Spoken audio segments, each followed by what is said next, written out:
भागवत शब्दाचा पहिला अर्थ भगवत म्हणजे भगवंतासंबंधी. म्हणून भागवतात भगवंताचे अवतार आहेत आणि अवतार कार्यसुद्धा आहेत. आपण कितीतरी अवतार सांगितलेले आहेत, परंतु आपण जे 10 महत्त्वाचे अवतार आहेत ते ओळीनं बघणार आहोत. भागवतात ओळीने आलेले नाहीत, पण आपल्या डोळ्यासमोर चित्र निर्माण करण्यासाठी आणि याच्यात एक प्रकारची वैज्ञानिक कशी मांडणी आहे. आणि आपण प्रत्येक मत्स्यावतारापासून आपण काय शिकायचं आहे. एक गमतीदार प्रसंग सांगतो, कारण हा उद्याचा किंवा परवाचा विषय असेल.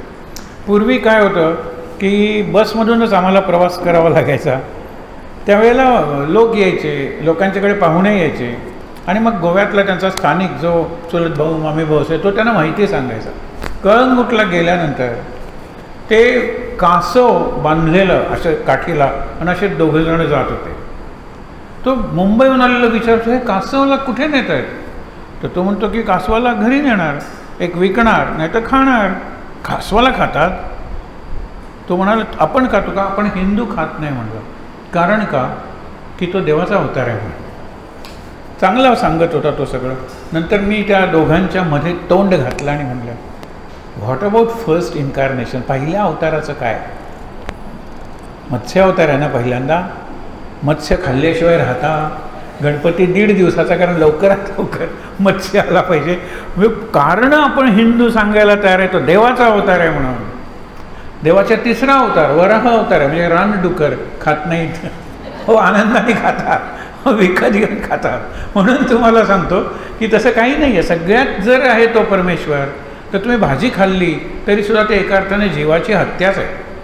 असू दे, तो विषय नंतर. तर म्हणून भगवंतासंबंधी जय जय ते भागवत, भक्तीसंबंधी जय जय ते भागवत. भक्तीच्या नवविधा, भक्तीचे प्रकार, भक्तीची लक्षणं, म्हणजे भक्ती कशी करायची. आधी पूजा करायची असेल तर षोडशोपचार आपण जे सगळं म्हणतोय भागवतात आलेलं आहे. आणि करोमी यद्यत सकलम परमे भागवतातला श्लोक आहे. भागवत नाही कुठे सांगावं, सर्वव्यापी आहे भागवत. म्हणून महाराज म्हणायचे भागवत वाचा, भागवत वाचावे, हे लक्षात ठेवा. पहिला. 2रा अर्थ झाला भक्तीसंबंधी. 3रा भक्तासंबंधी. किती भक्तांच्या कथा आहेत. प्रल्हाद काय, ध्रुव काय, सगळे भक्तच होते. त्यांच्या सगळ्यांच्या कथा आलेल्या आहेत, विस्ताराने आलेल्या आहेत. आणि ध्रुव प्रल्हाद हे आवडते भक्त आहेत भागवतकारांचे, म्हणजे व्यासांचे, कीर्तनकारांचे सुद्धा. पण त्यांनी भक्ती कशी केली हे प्रसंग आपण पाहणार आहोत, आपली भक्ती सुधारण्यासाठी. हे लक्षात ठेवा. गोष्टी आपल्याला माहीत आहेत. तर 3रा अवतार झाला भक्तासंबंधी. 4था काय? आपण सगळे भक्त आहोत. या भक्तांचा एक संप्रदाय, त्याला भागवत संप्रदाय म्हणतात. माहीत आहे ना? भागवत संप्रदाय, वारकरी संप्रदाय, वैष्णव संप्रदाय, हे एका अर्थात वारकरी संप्रदाय हा भागवत संप्रदाय आहे. आणि भागवत संप्रदायात विधी निषेध, डूज अँड डोंट्स, असंच केलं पाहिजे तसंच केलं पाहिजे असं नाही आहे. तुम्हाला ज्ञानेश्वरी वाचायचे, घरी आला तर हातपाय धुवून बसून नमस्कार करून वाचायला सुरुवात केली तर चालेल. म्हणून मंत्र जे आहेत ना ते वैदिक मंत्र आहेत आणि पौराणिक मंत्र आहेत. गीता प्रेसचे नवग्रहांचे मंत्र दिलेले आहेत, अनेक मंत्र दिलेले आहेत. आपण आता म्हणल्यानंतर पहिलाच मंत्र म्हणतो, ओम त्र्यंबकै यजामहे सुगंधिम पुष्टिवर्धनम. आपल्याला तो माहीत असतं. रामदेव बाबांच्यामुळे तर हा लोक माहीतच झाला. हा वैदिक मंत्र आहे, त्याच्यात ओम वगैरे म्हणताना. पण 2रा पौराणिक मंत्र आहे ज्याच्यात या भगवंताची नावं सांगितलेली आहेत फक्त. विचार करा, पौराणिक मंत्र हा सर्वसाधारण माणसाला, प्रापंचिक माणसाला, कोणत्याही काळातील म्हणजे आजच्या काळातील माणसाला सुद्धा जास्त फलदायी आहे. कारण त्याच्यात विधी म्हणजे डूज आणि निषेध म्हणजे डोंट्स असं नाही आहे. तुमच्या पद्धतीने तुम्ही पण आजारी आहात आणि नाम घ्यायचं, झोपून घ्या ना. उजव्या हाताला काहीतरी लागले, माळ घेतल्याशिवाय डाव्या हातात माळ घ्या ना. हे लक्षात ठेवा. नियम नाही आहे, मी अपवाद सांगतोय. पण बाकीच्या वैदिक वगैरेला अपवादच नाही, नियमच असतात सगळे. ऋतम वचमी सत्यम वचमी. ऋतम वचमी म्हणजे निरपवाद सत्य, ॲब्सोल्यूट ट्रुथ, जे ऋषींनी सांगितलं. आणि आपण म्हणतो जन्माला तो मरणारच आहे, हे ऋत आहे. आता कसा मरणार, केव्हा मरणार हा निराळा भाग आहे. परंतु वरती वस्तू टाकली खालीच पडणार आहे, हा ऋत आहे. ऋषींनी ऋत सांगितलं आणि संतांनी सत्य सांगितलं. लक्षात ठेवा. सत्य म्हणजे जास्तीत जास्त लोकांचं जास्तीत जास्त कल्याण. संतांच्या वाक्यांना आप्त वाक्य म्हणतात. आप्त म्हणजे आतलं आणि आपलं, म्हणजे आपले आप्त म्हणतो ना, आपलं मित्र वगैरे, नातेवाईक, अगदी जवळचे नातेवाईक. त्यांचं आप्तवाक्य असतं संतांचं, आणि त्यांचं ब्रह्मवाक्य वेदवाक्य किंवा महावाक्य असतं. अहम ब्रह्मास्मी तत्त्वमसी सर्वं खलु इदं ब्रह्म अयमात्मा ब्रह्म. ही सगळी वाक्य आहेत ना, त्याच्यावर चिंतन करायचं आणि याला अपवादच नाही आहे. निरपवाद म्हणजे फायर बर्न्स, बरोबर. बर्फ थंड असतं, अग्नी उष्ण असतो. उजो पडलेला आहे आणि त्याच्यावर पाय पडला तर हा लहान मुलाचा पाय आहे का म्हाताऱ्या माणसाचा पाय आहे का दुष्ट माणसाचा पाय आहे हा विचार करत नाही. अग्नी भाजणार सगळ्यांना सारखंच, नाही तर दुष्टाला जरा जास्त भाजूया असं नाही. हे दुष्ट माणसाचं शेत आहे आणि हे सज्जनाचं शेत आहे. सज्जनाच्या शेतावर जरा जास्तच पाणी, असं मेघवृष्टी न्याय म्हणतात, विचार करत नाही ढग. मी पाणी पडतो खाली, गटार असू दे किंवा राजमार्ग असू दे, मला काही फरक पडत नाही. ही ऋत आहेत आणि सत्य म्हणजे डायल्यूट केलेलं ऋत, अपवाद असलेलं ऋत. म्हणून आपण शास्त्र काय सांगतं आणि शास्त्रात दुसरा कुठला आपण पळवाट त्याला शब्द वापरतो, पण पर्याय काय आहे. तुम्ही चतुर्थाश्रम म्हणजे संन्यासाश्रमातून गृहस्थाश्रमात आलात आणि तुम्हाला ही 4 मुलं झाली, अशुद्ध आहेत मुलं, शुद्धीकरण त्यांचं झालं पाहिजे. आम्ही त्यांना समाजात घेणारच नाही. निवृत्ती ज्ञानदेव सोपानमुक्त आहे, हे 4 जण. मग आम्ही काय केलं म्हणजे तुम्ही त्यांना समाजात घ्याल, देहांत प्रायश्चित्त. आणि म्हणून एक दिवस रात्री मोठे निवृत्तीनाथ समजा 10 वर्षाचे, ज्ञानेश्वर 8 वर्षाचे, सोपान 6 वर्षाचे आणि मुक्ताई 4 वर्षांची, रात्री कुरवाळला अगदी अलगदपणे झोपली होती मुलं. आणि नंतर नदीत, कोणी म्हणतात गेले ऋषिकेशला हिमालयात, कोणी म्हणतात की नदीत उडी टाकून वाहत गेले. कोण? रुक्मिणी बाई आणि विठ्ठलपंत. म्हणून ज्यावेळेला ज्ञानेश्वर बाप रखुमा देवी वरू म्हणतात, त्या रखुमा देवीचा वरू हा माझा बाप आहे विठ्ठल, म्हणजे विठ्ठल रुक्मिणीचं स्मरण आहे आणि आई वडिलांचं स्मरण आहे की माझे वडील विठ्ठल आणि आई रुक्मिणी. तो विषय नाही आपला. पण गंमत बघा, ज्या वेळेला भागवत संप्रदाय त्याच्यात हे सगळे आले. ज्ञानेश्वर काही कमी ज्ञानी होते का? त्यांना शुद्धीकरणाची गरजच नव्हती. शेवटी शुद्धीकरण झालंच नाही. रड्याच्या तोंडून वेद वगळल्यानंतर सगळे मग डोक्यावर घेतलं लोकांनी, कोण शुद्धीपत्र देणार आहे? आणि ज्ञानेश्वर हाच प्रश्न विचारतो की दादा तू आत्तापर्यंत खूप शांतपणे बोलतोयस, पण हे कसं बोलतोय? अरे सगळीकडे जर तोच भरलाय तर शुद्धीपत्र कोण कोणाला देणार? मग म्हणतात की तो रेडा चाललेला आहे, त्याचं नाव ज्ञान आहे. तुला माहीत आहेत का? म्हणाला माहीत आहे. तर रेड्याच्या तोंडून बोलव. पण ज्ञानदेवानी फक्त पहिली ऋचा म्हणली, पूर्ण व्हायच्यात ओम अग्निमेळे पुरोहितम सुरू केलं रेड्याने. तो रेडा काय करत होता? पखाली नेत होता, म्हणजे चांबड्याच्या पिशव्यातून पाणी. आता टँकर असतो ना आपला, तर तिथे नेत होते बांधकामाला, लोकांना काही पाहिजे असेल तर. तो घाबरला, ह्या रेड्याकडून मी आता काम करून घेणार नाही. वेद म्हणतोय, वेद. कुणालाच तो रेडा पैठणमध्ये नको होता. ही काही गोष्ट सांगतो मी तुम्हाला, नाही, ही सत्यकथा आहे. आणि नंतर ते म्हणाले तुम्हीच घेऊन जा बाबा ह्या रेड्याला, कारण उद्या आमच्या चुका करेक्ट करेल. हे सगळे बसलेले आहेत, मंत्र म्हणतायत आणि हा रेडा करेक्ट करेल. म्हणजे काय, रेड्याकडून करेक्शन म्हणजे कमी आहे नाही? नाहीतरी शिक्षकांकडून करेक्शन जाऊ दे, क्षमा करा मला, मी स्वतः शिक्षक आहे म्हणून म्हणतो. रेड्याला घेऊन आली ही 4 पोरं. जशी चालत गेली आळंदीहून पैठणला, तशी पैठणहून आळंदीला येताना पुण्याच्या जवळ आळे नावाचं गाव आहे, तिथे तो रेडा मेला. त्याची तिथे समाधी बांधली. आता त्या समाधीचं पुनरुज्जीवन केलेलं आहे, जीर्णोद्धार केलेला आहे. आता तिथे सगळं लिहिलेलं आहे की ज्ञानेश्वरांच्या बरोबर आलेला रेडा, की ज्याने वेद ऋचा म्हणली वेदांच्या, तो इथे देहावसान झालं.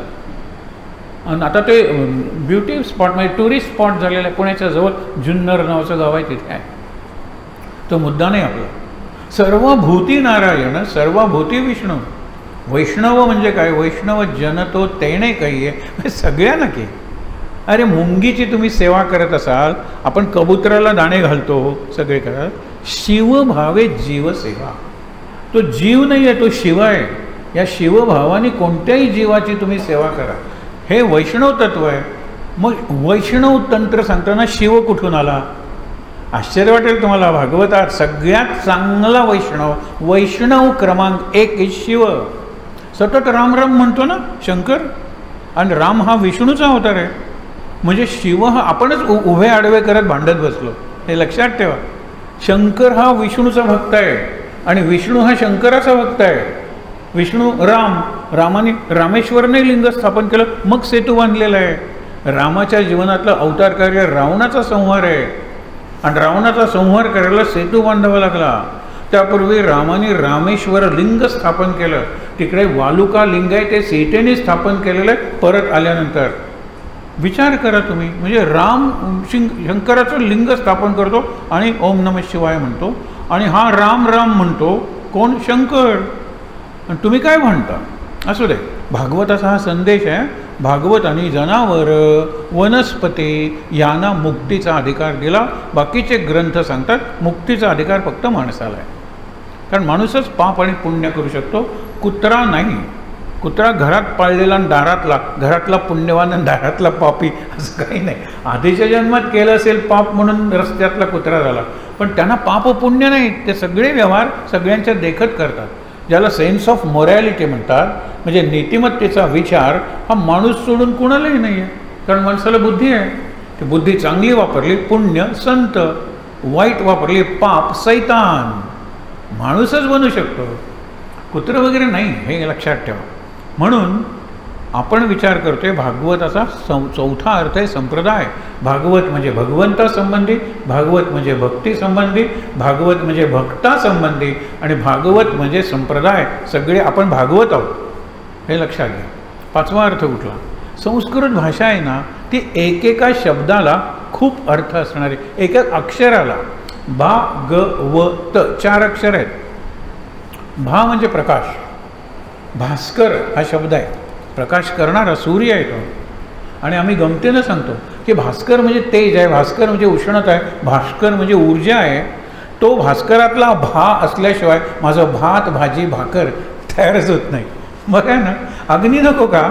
अग्नी म्हणजे तेज आहे, म्हणजे तो सूर्य आहे, भास्कर.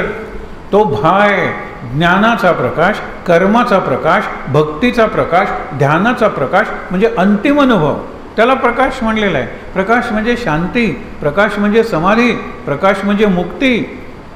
हा भा या शब्दाचा अर्थ आहे भागवतातल्या. आणि हा जर कळला नाही, भा काढला तर ग व त, बरोबर आहे ना? भागवताचं गवत होतं जर भावर चिंतन केलं नाही तर.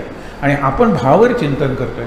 मग ग म्हणजे काय? आता हा भवसागर तरायचा आहे, या किनाऱ्याला मी उभा आहे, त्या किनाऱ्याला मुक्ती आहे आणि मला जायचं आहे. जाण्यासाठी श्रीराम नाम नौका भवसागरी तराया, बसले तर रामराया कर्णधार म्हणून बसलेत ना. राम नाम नौका भागवतातला विचार आहे हा.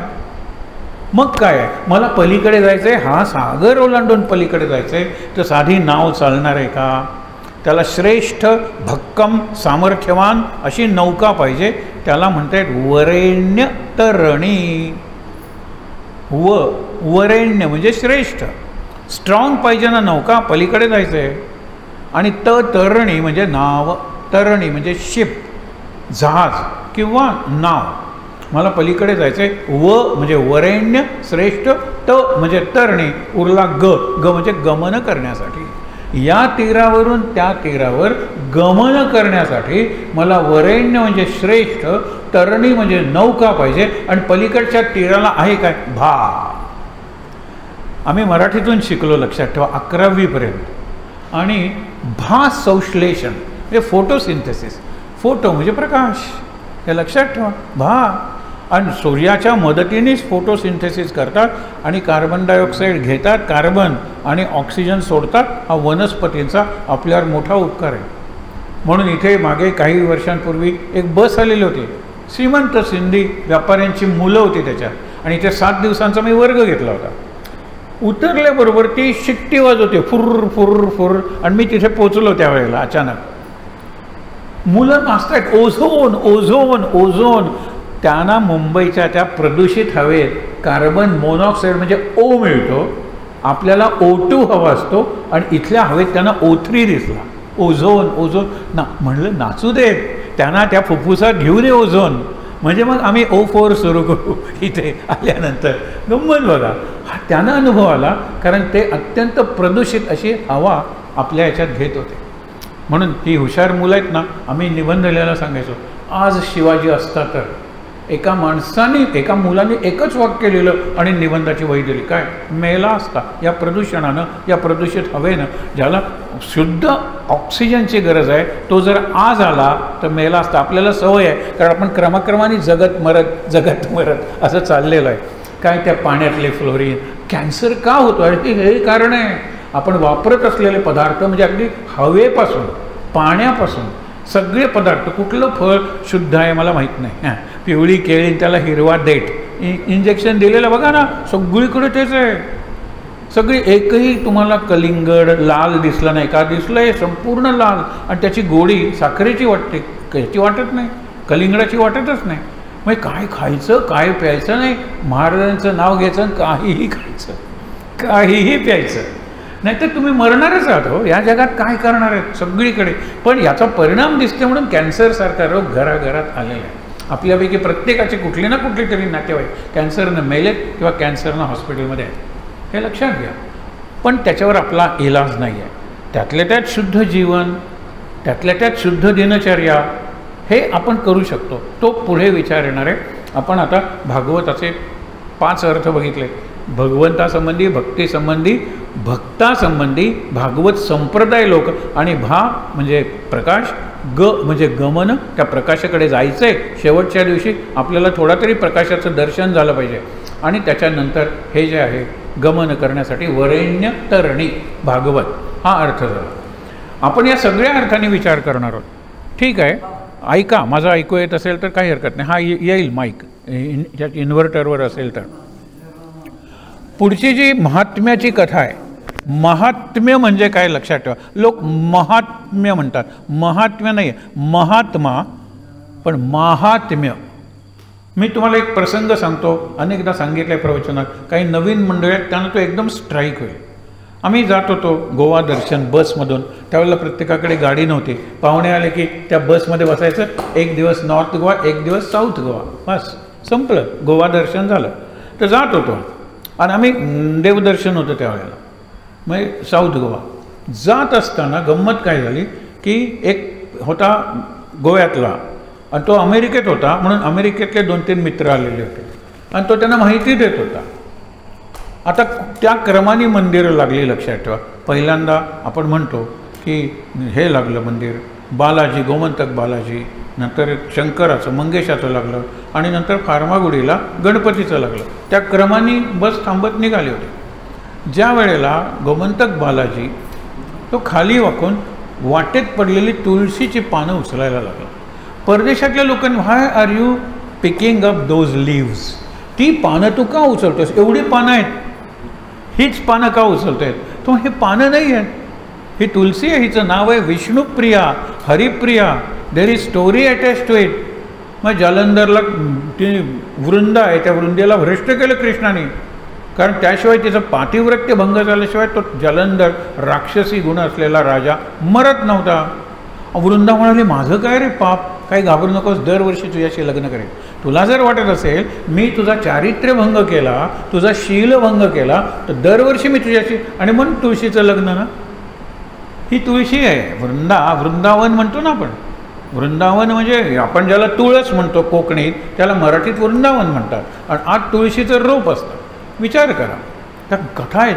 तुम्हाला सोहली, मग ते सुद्धा वाकून तुळशीची पानं उचलायला लागले. हे पहिलं मंदिर गोमंतक बालाजी. नंतर आला आता मंगेशीकडे जाताना वाटेत, पूर्वी इकडून बस थांबून चालत जावं लागायचं. वाटेत बेलाची पानं पडलेली होती. तो म्हणाला, डीज आर पिक्युलियर लिव्स. हो म्हणाला, ह्याचे त्रिदल म्हणतो आम्ही त्याला. मग असं तुलसी दल होतं, आणि हे त्रिदल, हे शंकराला प्रिय आहे, कारण शंकर 3 अवस्थांचा स्वामी आहे. म्हणून शंकराला त्रिदल, त्रिशूल, त्रिपुंड्र आणि त्रिनेत्र हे मिळून शंकर तयार होतो. 3रा डोळा दाखवा आणि बाजूला 2 डोळे, चला आपला शंकर व्हायला लागला. त्याचा आयुध म्हणजे त्रिशूल, आडवं त्रिपुंड्र, आणि त्रिदल म्हणजे बिल्वदल, ते व्हायला दिलेलं आहे. हा शंकर आहे. गंमत बघा. पुढे आता तर फार्मागुडीचा गणपती आला, तिथे बस थांबते. एक महत्त्वाचं मंदिर नाही, पण शिवाजीचं स्मारक आहे ना, शिवस्मारक तिथे. आता तर म्हणाला, कमाल झाली, you are picking up grass. गवत उचलतोय तो, ग्रास नाही आहे, दुर्वा दे आर कॉल्ड. हे महात्म्य आहे, लक्षात ठेवा. गवताच्या दुर्वा बनतात, साध्या पानांचं बिल्वदल बनतं, दुसऱ्या अगदी घराघरात इथे असलेल्या तुलसीला काय किंमत आहे, ते विष्णुदल बनतं, तुलसी दल बनतं. हे महात्म्य आहे. महात्म्य असेल ना तर पाणी तीर्थ बनतं, तांदूळ अक्षता बनतात आणि राख अंगारा बनते किंवा विभूती. हे महात्म्य आहे. कल्पना करा, मी एरवी तीर्थ घेताना पाणी कितीही सांडतो, पण तीर्थ घेताना सांडलं तर ते मी हे करतो. विचार करा. एक छोटीशी गोष्ट सांगतो ह्याच्यासाठी आणि तुमच्या लक्षात येईल. एक मुलगा आहे तुझ्यासारखा, अभ्यास करायचा नाही, तो आता करत अभ्यास, पास व्हायचा नाही. गरिबी त्यावेळेला आई त्या गावातल्या शंकराच्या मंदिरात जाते आणि म्हणते, चारण्याची खडी साखर दाखवेन, माझ्या बाळाला पास कर. आणि पास होत होतो. ती बाजारातून निरनिराळ्या वस्तू आणायला सांगते, चारण्याची खडी साखर आणायला सांगते. तो सगळ्या पुड्या आणतो. आई म्हणाली, त्यातली जरा खडी साखरेची पुडी का. खडी साखरेची पुडी तो डाव्या हाताने तिला देतो, सगळं बघत असतो ना, ती डाव्या हाताने पुडी घेते. चल मंदिरात जाऊया. मंदिरात जाते, नैवेद्य वगैरे दाखवते, प्रार्थना करते, शंकरा अशीच कृपा राहू दे. आणि आता तो खडीसाखर डावा हात पुढे करतो. आई म्हणते, नाही, आता तो प्रसाद झालेला आहे. दुकानातून आणलेली खडीसाखर होती, ती डाव्या हाताने घेतली तरी चालते, आता ती शंकराला दाखवलं, देवाला दाखवल्यामुळे आता तो प्रसाद झालेला आहे, तो उजव्या हातानेच घ्यायचा आणि सांडायचा नाही. हे महात्म्य झालं. त्याचे केमिकल कॉम्पोजिशन काही बदललेलं नाही. हेच पाणी तिथे दाखवलं की तीर्थ बनतं, हेच पाणी. म्हणून गंमत बघा की ह्या ज्या गोष्टी आहेत ना, महात्म्य. आता भागवताचं महात्म्य काय. एक भक्तीची गोष्ट आपण बघितली की भक्तीचं ज्ञान आणि वैराग्य ते पुन्हा तरुण झाले आणि त्यांना घेऊन आनंदात ते तिथून निघून गेले. भागवत सप्ताह कुणी केलेला होता, त्या 4 ब्रह्मकुमारांनी केलेला होता भागवताचा सप्ताह. पहिला सप्ताह आपण शेवटी बघणार आहोत आणि थांबणार आहोत. मध्ये आता आणखीन एक आला. आता ही संस्कृतमध्ये आपल्या ग्रंथातल्या पात्रांची जी नावं असतात ना, त्या नावावर थोडं चिंतन केलं ना, ते आपल्याला त्यांचं सगळं चरित्र कळतं. ज्याला कॅरेक्टर स्केच म्हणतो. चरित्र कॅरेक्टर हा शब्द चरित्रवरून आलेला आहे. नाही तर CH कशाला, कशाला पाहिजे तिथे. कॅरेक्टर म्हटल्यानंतर तुम्हाला चरित्रच दिसेल. आपण कॅरेक्टर म्हणतो त्याला, कॅरेक्टरच आहे ते. ते गंमत बघा. ज्या वेळेला चिंतनासाठी इथे आणखीन एक तुम्हाला मुद्दा सांगतो. आमचे ग्रंथ आहेत ना, ते इक्षुदंडासारखे आहेत.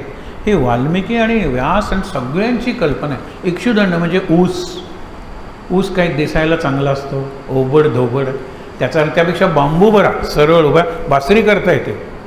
ऊस पण ऊस डोंगापरी रस नव्हे डोंगा, काय भुललासी वरलिया रंगा वरलिया अंगा वरलिया सोंगा, काही म्हणा.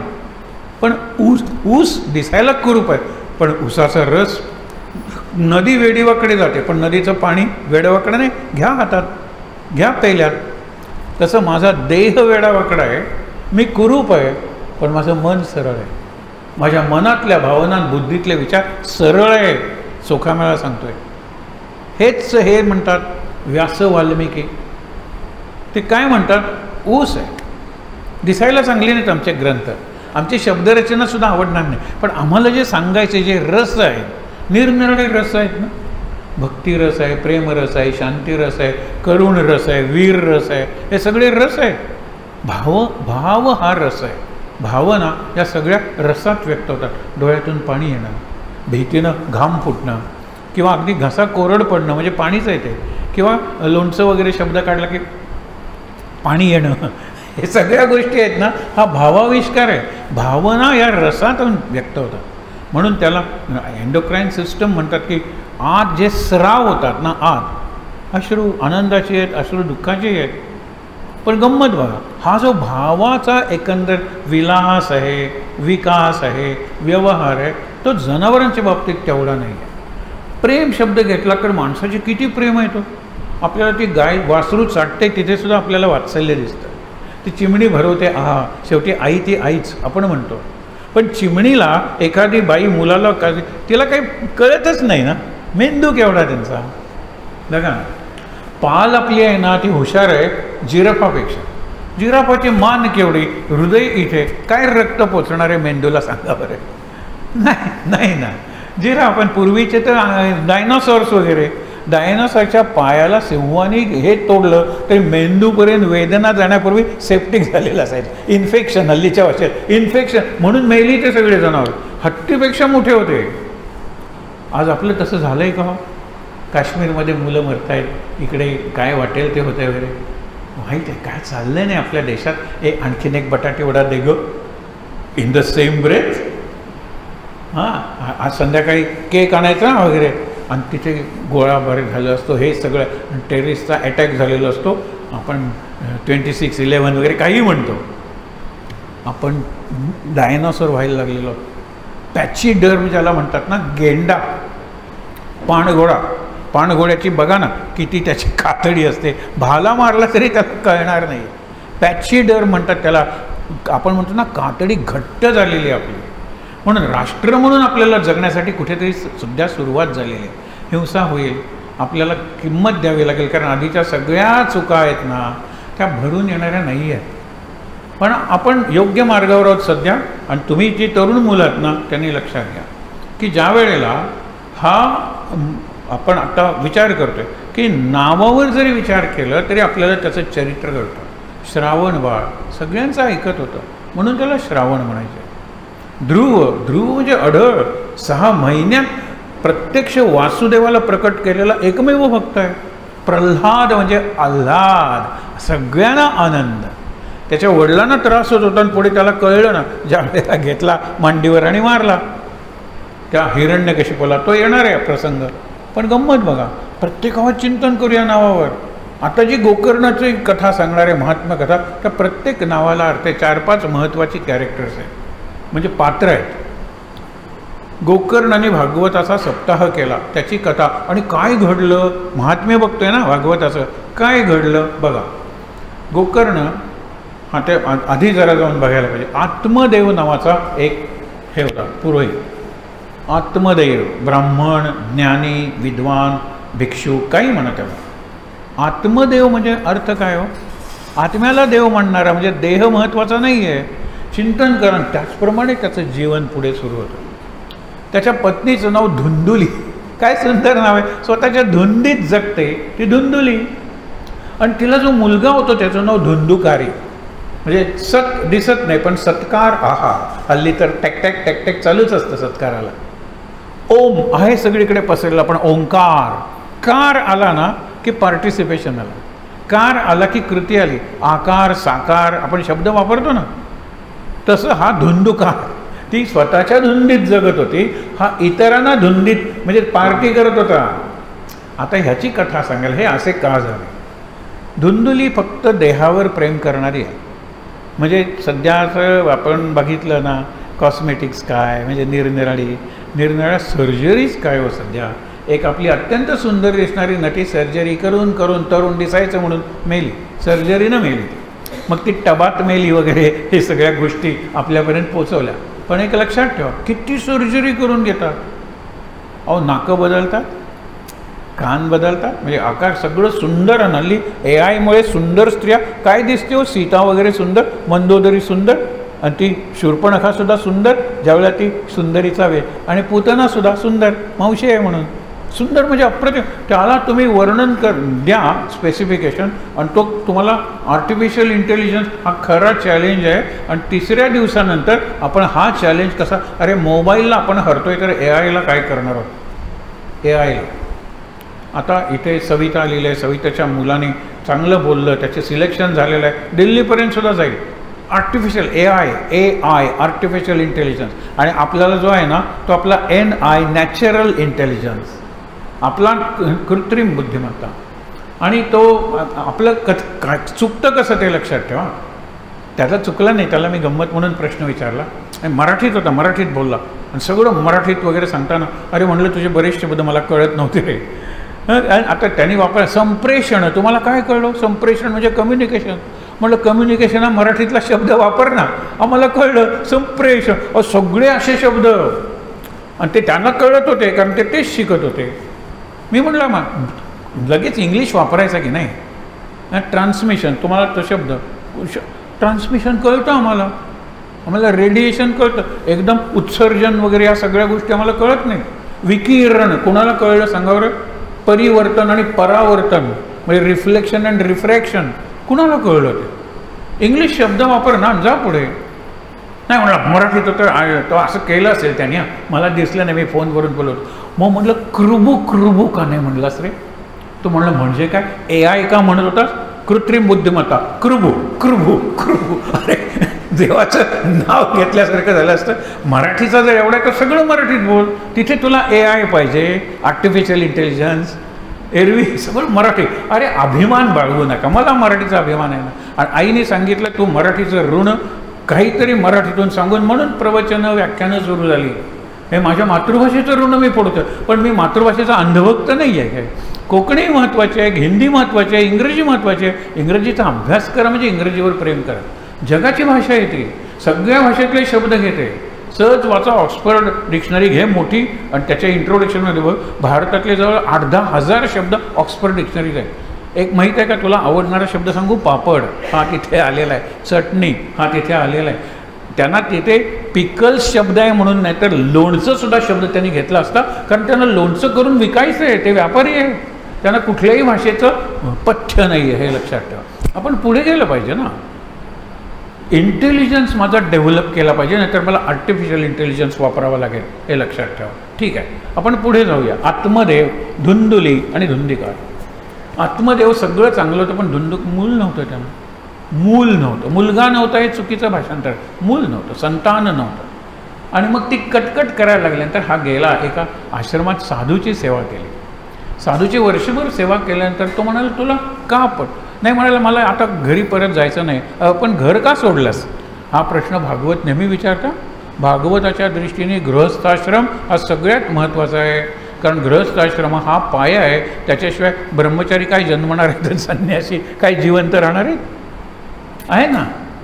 समर्थाने गमतीनं म्हणलं आहे की बैरागी, तापसी, संन्यासी, 2 प्रहरी आवासी. भूक लागल्यानंतर कुणाच्या घरी ओम भवती भिक्षान देई, ते गृहस्थाच आहे.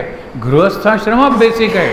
हे भागवतांनी खूप क्रांती केलेली आहे विचारात, आपण बघणार आहोत. पण हा विचार बघा, तर ती म्हणतो तो एक फळ देतो, फळ दे आणि तुझ्या पत्नीला खायला दे.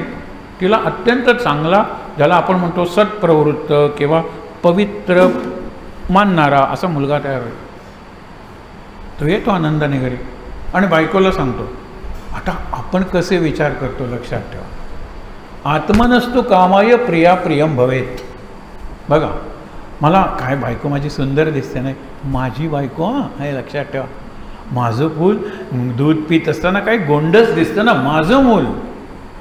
मूलला महत्त्वच नाही आहे. माझं मूल, माझा मुलगा असं करणंच शक्य नाही आहे. अहो काय हेडमास्टर म्हणून असे अनुभव आहेत. आणि मी त्यांना नेहमी म्हणायचो मी मुलाबद्दल बोलतोय, तुम्ही माझं मूल काय करता? मी मुलाबद्दल बोलतोय. ते आज तुमचं मूल आहे, कोणाचंही मूल.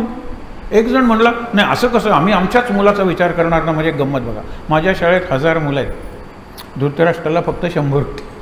मला 1000 मुलं आहे, मी सुपर धृतराष्ट्र आहे म्हणलं. बघायला लागला आणि म्हणलं हे एक मूल म्हणजे एक खिडकी आहे. 1000 खिडक्यातून जग बघणारा मी आणि त्या एकाच खिडकीतून जग बघणारे तुम्ही, कुणाचं जगाचं दर्शन चांगलं असेल? असा विचार करावा लागतो ना. म्हणलं हो. एक पालक येऊन म्हणतो की मला भयंकर मुलांना त्रास होतो. नाही म्हणलं हो. आधी 40 जणांच्या क्लासमध्ये 75 जणं आणि ते बंद करावं लागतं, कारण सगळे कॉरिडॉर्स दिसण्यासारखे. शाळेसाठी बिल्डिंग नाहीच आहे ते, आणि गरम होतं, पाऊस आल्यानंतर खिडक्या बंद कराव्या लागतात. तर मला AC द्यायचं. म्हटलं 22 वर्ग आहेत, 22 AC द्या, कारण खूप श्रीमंत आहे ते. नाही मला फक्त एकच AC द्यायचं आहे. म्हटलं काही हरकत नाही, हेडमास्टरच्या रूमसाठी का? नको. स्टाफ रूमसाठी का? त्यांना विचारा. नाही मला 6th B साठी द्यायचं आहे. हां बघा, हे भागवताच्या बरोबर 6th B साठी का द्यायचं आहे? कारण माझा मुलगा 6th B मध्ये आहे. बरोबर. पुढच्या वेळेला रिझल्ट लावताना याला सुद्धा प्रमोट करायला नको का? कारण तुझा मुलगा 7th B मध्ये गेला. सो AC 7th B मध्ये गेला पाहिजे, किंवा तुझा मुलगा 10वीत जाईल तोपर्यंत सगळे वर्ग त्या क्लासमध्ये. तुला वाटत नाही आपण काहीतरी चुकतोय? म्हणलं मी बिलकुल लाज वगैरे शब्द वापरणार नाही. हे म्हणून म्हणायचं असतं, लाज शब्द वापरणार नाही. वापरला ना कशी वाटत नाही. हे गंमत बघा. म्हणून आपण विचारच चुकीचा करतो. भागवत बरोबर उलटं सांगतो. भागवत अगदी इतका विशाल, इतका विस्तृत असा ग्रंथ आहे हा. भागवताला नमस्कार करा महाराज म्हणायचे. आपण नंतर तो श्लोक बघूया. भागवताला नमस्कार केला की तो मला पोचलाच. भागवत ही माझी वाङ्मयी मूर्ती आहे. भगवद्गीता सुद्धा आहे, पण गीता समजून घ्यावी लागते. भागवत ऐकून समजतो. भागवताचं श्रवण सांगितलेलं आहे. त्या श्लोकातही श्रवण महत्त्वाचं सांगितलं आहे. तर हे विचार काय करतो लक्षात ठेवा. भागवतातलं मी तुम्हाला सांगतोय. हे फळ ती म्हणते उद्या सकाळी आंघोळ करून खाईन, पण देवासमोर ठेवते. आता विचार करते, हे फळ खाल्लं आणि मी जर खरंच प्रेग्नंट झाले, गर्भवती, तर माझं पोट वाढेल. बापरे, बघा मी काय विचित्र दिसेन. आणि नंतर जर चोर आले तर घरातली इतर माणसं पळून जातील. मला त्या पोटामुळे 8वा महिना वगैरे उठता येणार नाही. घराला आग लागली तर सगळेजण जीव वाचवत पडतील, मी कसं पळू. सगळे विचार आत्मकेंद्रित. आत्मनच तो काम आहे. स्वकेंद्रित, सेल्फ सेंटर्ड नको. फक्त तेवढाच विचार करते. आणि शेवटी काय करते, विचार करून म्हणते की आपण फळ खाल्लं असं नवऱ्याला खोटं सांगायचं. पुढे काय ते बघूया. आणि गाईला फळ खायला दिलं. गोठ्यातल्या गाईला. गाईने ते आवडीने खाल्लं. तिला जो मुलगा होतो तो गोकर्ण. गाईच्या सारखे कान असतात त्याचे, गोकर्ण. पण गो म्हणजे इंद्रिय. प्रत्येक इंद्रिय जर कान झाला तर जगात सगळीकडून आपलं शिक्षण होईल. बिनभिंतीची उघडी शाळा लाखो इथले गुरु. झाडे, वेली, पशु, पाखरे यांची गोष्टी करू. बिनभिंतीची उघडी शाळा. पण माझे कानच बंद आहेत ना. आधी कानाला ऐकू येत नाही, त्यातून कान स्वच्छ कळत नाही म्हणून वॅक्स मळ साठलेला, आणि त्यातून मी इयरफोन्स. काय ऐकू येणार आहे बाहेरचं सांगा बरं. विचार करा. आणि म्हणून ज्या वेळेला ती विचार करते की बरं झालं मी गाईला सांगितलं. नवऱ्याने विचारलं आंघोळ करून ते फळ घेतलं ना. हो, खोटं बोलते. आता काय करायचं. तिचं भाग्य बरं होतं. मग दुर्भाग्य खरं, बहीण येते. दुष्काळात 13वा महिना, यांचं काही उत्पन्न नाही आहे आणि आता मी परत प्रेग्नंट. ती म्हणाली प्रेग्नंट, तिला एवढं बरं वाटलं, राहा माझ्याकडे आणि मी तुला आग्रहाने 9 महिने ठेवून घेणार आहे. आणि नंतर तिला पण कुणालाही दिसायचं नाही. सगळं मी तुला ह्या मागच्या खोलीत देईल. कारण तिचं पोर आपलं पोर म्हणून ते जगाला दाखवणार होतं. मग ती हळूहळू कपडे वगैरे बांधून पोट वाढवायला लागली. 4था महिना, 5वा महिना. पण एक सगळं खोटंही घेऊ. खोट्यातून जन्म झाला या धुंदुकारीचा. Conceived in sin. पापातच जन्म झालेला आहे. सगळा खोटेपणा. आणि नंतर ती म्हणते की आता हे आलेलं आहे म्हणून गर्भवती. हा मुलगा मला झाला. ती म्हणते आता पैसे तुला देते आणि जा. नंतर लक्षात येतं याला दूध कोण पाजणार. मला मुलंच झालेलं नाही, याला दूध कोण पाजणार. तू राहा आणखीन इथे. ती दूध पाजते त्याला. कल्पना करा की इथे कुठे पुण्याचा विचार झालेला आहे. हे सगळंच पैसा त्याला मुलाला देते आणि तू थांबतेस. पैसे पाहिजे म्हणून मी त्याला दूध पाजेल. हे सगळे व्यवहार आहे. हा मुलगा पहिली 1-2 वर्ष असं लपूनच राहिला. त्याच्यावर संस्कार झाले ते सगळे. ही दुष्ट बाई, नवऱ्याला त्रास देणारी, आता ही लोकांना सांगते की मला मुलगा झाला, पण तिला आतून माहीत आहे हा आपला पोरगा नाही आहे म्हणून. अशी पोरं कशी वाढणार आहे तो. तुम्हाला एक सांगतो की अमेरिकेत ज्युव्हेनाईल क्राईम म्हणतात. 10-12 वर्षाची पोरं. आता ते वय आणखीन खाली आलेलं आहे. खून करायला लागले.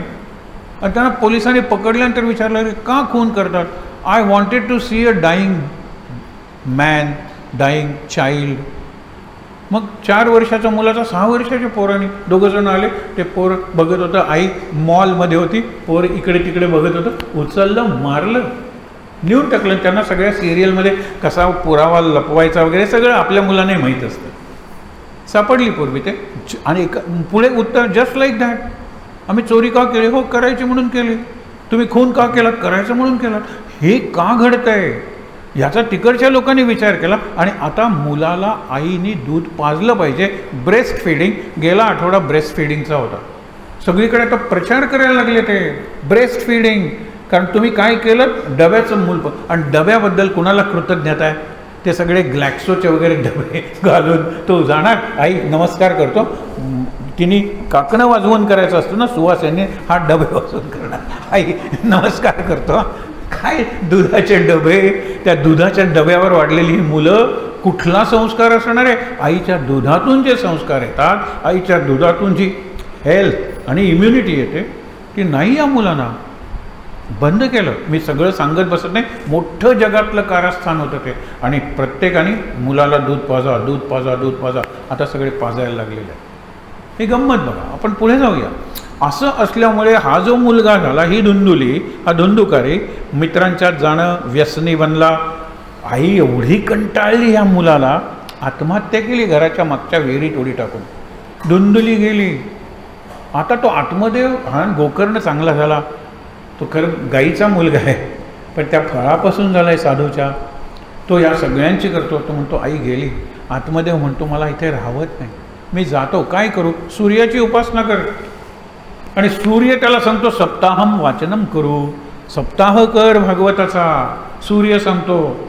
आणि मग हे वडील करतात, परत येतात. तोपर्यंत बायकोनी आत्महत्या केलेली असते. आणि आता गोकर्ण तीर्थयात्रेला जातो, आत्मदेव तपश्चर्या करायला जातो, आणि धुंदुली मेलेली आहे. म्हणजे धुंदुकारीला सगळं राज्य मोकळं. मग वेश्या घरात आणतो, मित्र घरात आणतो, सगळं करतो. आणि त्याला इतके पुढे आता राजाकडे चोरी करतो, म्हणजे बरेच दिवस आपला प्रश्न मिटेल. आणि वेश्या वगैरे घरात आणून ठेवलेले, मित्र वगैरे घरात येतात, मजा करतात. वेश्या विचार करतात, ह्यांनी जर राजाची चोरी केली तर भरपूर माल घेऊन येणार आहे, पण राजाची चोरी केल्यानंतर त्याला पकडल्याशिवाय राहणार नाही, आणि आपण त्याच्याबरोबर सापडू. म्हणून ज्या दिवशी तो, म्हणजे ज्या रात्री राजाची चोरी करून आणला, त्याच रात्री त्यांनी त्याला पकडला, बांधला, उलटा टांगला, आणि खालून मिरच्याची धुरी वगैरे म्हणतात ना, इतका करुण अंत या धुंदुकारीचा झाला. त्याला बरंच भोगायचं होतं, वासना जिवंत होत्या, शिल्लक होत्या, म्हणून तो भूत झाला, प्रेत, त्याला पिशाच्च म्हणतात ते. आणि आता एक अर्धवट आई गेलेली, आणि हा धुंदुकारी, धुंदुली आणि धुंदुकारी यांची पिशाच्च यांच्या घरात निरनिराळे आवाज काढत भेसूर अशी दृश्य दाखवत, म्हणून त्याला भूतांचा वाडा म्हणतात. इकडे गोकर्णाला कळतं की आपली आता हे वाक्य लक्षात ठेवा, कारण आता 15 दिवसांनी तो येणार आहे, श्राद्धाचा पक्ष. तुम्हाला सहज सांगतो की आता परवा जो श्रावण महिना होता अधिक, त्यावेळेला केलं, पण नंतर श्रावण संवाद जो झाला, गेल्या वर्षी अधिक महिना होता, त्यावेळेला आपण 33 लेख लिहिले होते. त्याचं अधिकस्य अधिकम फलम म्हणून पुस्तक, आणि त्याच्यावर बोलले होते आपले देवेंद्र साठेच बोलले होते. त्याच्यानंतर ह्यावर्षी श्रावणात काय करूया? श्रावण संवाद, त्याला पुस्तक कुठलं घ्या, नारद भक्तिसूत्र.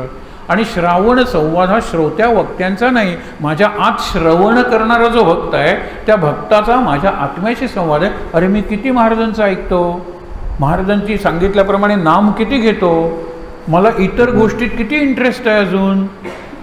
हा संवाद आहे, तो आत्मसंवाद आहे, आतला संवाद आहे, श्रावण संवाद. अनेक जणांनी, म्हणजे आता तो जगात जातो ना लेख, याच्यावर फेसबुकवर घातल्यानंतर, आणि तिकडचे लोक वाचतात, कारण त्यांना तसं मराठी वगैरे हे नाही. त्यांची पत्र आली, आता तुम्ही पुढे काय लिहिणार आहात? म्हटलं काय लिहूया, श्राद्धाचा पक्ष येतोय, ऋषींचं श्राद्ध, म्हणून 15 दिवस लिहायचं ठरवलं. 15 ऋषी, आपल्या 15 ऋषींचं स्मरण करणं, श्रद्धापूर्वक स्मरण म्हणजे श्राद्ध, हा श्राद्ध शब्दाचा अर्थ आहे. श्रद्धापूर्वक स्मरण ते श्राद्ध. मग आपण ऋषींचं करूया की? आपण निरनिराळी गोत्र वगैरे सांगतो. माझं जर गोत्र आहे तर त्या ऋषीपासून माझी परंपरा सुरू झालेली आहे. किती पिढ्या आहेत मला माहीत नाही आहे, पण त्या ऋषींचे कुठले तरी संस्कार हल्लीच्या भाषेत जीन्स कणभर तरी कोणा माझ्यात असले पाहिजेत. आता विज्ञान ते आयसोलेट करायचा प्रश्न करे. अत्री समजा गोत्र आहे तर अत्री, अनसूया, मग त्यांचे संस्कार त्यांचे. आता या इतक्या पिढ्या झाल्यानंतर त्या पिढ्यात काही डाकूही निघाले असतील की, सैतान वृत्तीचे, कंजूस निघालेले असतील, पॉलिटिक करणारे निघालेले असतील, आहेत ना निघालेले. त्यांचे अंश माझ्यात आहेत की हो. म्हणून मी कधी असा वागतो तर कधी तसा वागतो. नंबर 2चं पोर असतं ना, ते जास्त व्यवहारी असतं, जीवनाचा विचार करणार आहे. हा दोघांची पिकनिक जाणार आहे. केव्हा परवानगी मागूया? बाबा संध्याकाळी ऑफिसमध्ये आल्यानंतर मागूया, मोठा मुलगा म्हणतो. थांबतात बाबा, गाडीतून उतरतात आणि टायरला एवढी लाथ देतात. पंक्चर तर झाले आणि बाबा लाथ का देतात? बाबांनी ती लाथ आपल्या बॉसला मारलेली असते, कारण बॉसने ते म्हणाले वडिलांचा मूड असेल काय ते आपल्याला परवानगी देणार आहेत. बघा आता दुसरं पोर विचार करायला लागतं. पण बायको म्हणते मूड असा आहे ना, थांबा. ती जाहिरात होती धारा नावाच्या तेलाची, मी पकोडे कर त्यांना भजी तळते आणि मग त्यांचा मूड सुधारेल. काय म्हणत होतात रे तुम्ही? हां, दोघांना ह्याला जायचं ना. बघा त्या धारामुळे हा प्रकार घडला. पण दुसऱ्या नंबरचा पोरगा म्हणतो आता तुझा प्रयोग फसलाय, मी करतो. बाबा ज्या वेळेला देवघरातून बाहेर येतात 15 मिनिटं देव असतात आणि उरलेला वेळ देवचार असतात. हे त्याचं ऑब्झर्वेशन आहे. तेव्हा दोघं जण देवघराच्या दाराशी थांबतात. बाबा बाहेर येतात, बाबा पिकनिक. बाबा देव असतात. ते म्हणतात पिकनिक ना, हां तुला पक्षी बघायचे आहेत ना, बायनोक्युलर घेऊन जा. आणि तुला क्रिकेटमध्ये आहे ना छोटा ट्रान्झिस्टर आहे, फायनल मॅच आहे, तू माझा ट्रान्झिस्टर घेऊन जा. परवानगी मिळाली, पण ते पहिली 15 मिनटं ती फार महत्त्वाची आहे. तर तसा हा भूत बंगला हा तीर्थयात्रेला असताना त्याला कळतं तुझ्या आईने आत्महत्या केली, अरे रे तिचं श्राद्ध करायला पाहिजे. म्हणून ऋषींचं श्राद्ध म्हणजे ऋषींची माहिती आहे, 15 ऋषींचे, आणि काय ऋण आहे त्यांचं मानव जातीवर. अत्तरी म्हणजे त्रिगुणांच्या पलीकडे केवढी हाईट ऑफ कॅरेक्टर आहे त्यांच्या चारित्र्याची उंची. आणि असूया पूर्ण नाही, ती अनसूया आहे. त्यांच्या पोटी दत्तात्रेयांनी जन्म घेणं ही नॉर्मल गोष्ट आहे, खूप श्रेष्ठ आहेत ते. वसिष्ठ अरुंधती, त्या सप्तर्षींच्यात फक्त अरुंधती पत्नीला प्रवेश आहे, बाकी सगळ्यांना पत्नी आहेत. अगस्तींची लोपामुद्रा आहे, प्रत्येकांच्या पत्नी आहेत, त्यांना सप्तर्षीत प्रवेश नाही आहे का? अशा कितीतरी गोष्टी आहेत. त्या गोष्टीवर चिंतन 15 दिवस करणार आहोत. आणि तो सर्व पित्री अमावस्या झाली की लगेच हेच सुरू होतं नवरात्र. मग ते 15 दिवस घटस्थापनेपासून कोजागिरीपर्यंत शक्तीचं स्फुरण. आणि आपल्याला स्फुरणही नाही, आपली शक्ती कमी झालेली आहे. संध्याकाळी 7ला आल्यानंतर आई थांब रे बाबा, आई बघ काय बघू जरा, अरे त्या पोराला बक्षीस मिळालेलं आहे उत्स्फूर्त स्पर्धेत, भाषण स्पर्धेत, आईला बघायला वेळ नाही. असंच आहे. आणि त्या आत्ता बघू नंतर बघू सिरियल आहे, केलास का अभ्यास वगैरे, झोपतं पोर. दाखवतं कोणाला, आजी किंवा मावशी कोण असतं तिला दाखवतं, ती साक्षीदार बनते.